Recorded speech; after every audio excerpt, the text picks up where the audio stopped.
Hello. കഴിഞ്ഞ 2-3 ദിവസങ്ങളായി ശിവരാത്രി വ്രതം നോറ്റിരുന്നു. അതുകൊണ്ട് തന്നെ എൻ്റെ ഫുഡിലെ കാലറീസ് എല്ലാം കുറവായിരുന്നു. ഈ സമയം ഞാൻ ശ്രദ്ധിച്ചത് ഫാസ്റ്റിംഗ് കഴിഞ്ഞ് ബോഡി എങ്ങനെ റിയാക്ട് ചെയ്യുന്നു എന്നതാണ്. ലൈറ്റ് ഫീൽ ആണോ, ടയേർഡ് ആണോ എന്ന്. എനർജി എങ്ങനെയാണോ അതിനനുസരിച്ച് മീൽസ് ചൂസ് ചെയ്യാനും നോക്കി. ശേഷം ഞാൻ മീൽസിൽ പ്രോട്ടീൻ, ഫൈബർ, കാർബ്സ് എല്ലാം ഉൾപ്പെടുത്താൻ ശ്രമിച്ചിരുന്നു. അതുകൊണ്ട് തന്നെ ഇപ്പോൾ എനർജി സ്റ്റഡിയായി ഫീൽ ചെയ്തു. പ്രോട്ടീൻ സോഴ്സിനായി ഞാൻ എടുത്തത് എഗ്ഗ്, ദാല്, പൾസസ്, ചിക്കൻ എന്നിവയാണ്. ഫൈബർ എനിക്ക് കിട്ടിയത് ഫ്രൂട്ട്സും വെജിറ്റബിൾസിലും നിന്നാണ്. എനർജിക്ക് വേണ്ട കാർബ്സ് റൈസിൽ നിന്നും ചപ്പാത്തിയിൽ നിന്നും കിട്ടി.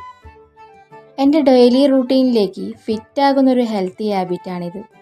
ഇങ്ങനെ ഒബ്സർവ് ചെയ്തു പോകുമ്പോൾ ഭക്ഷണം ഒരു കൺട്രോൾ അല്ല, ഒരു അണ്ടർസ്റ്റാൻഡിംഗ് ആയി മാറുന്നു.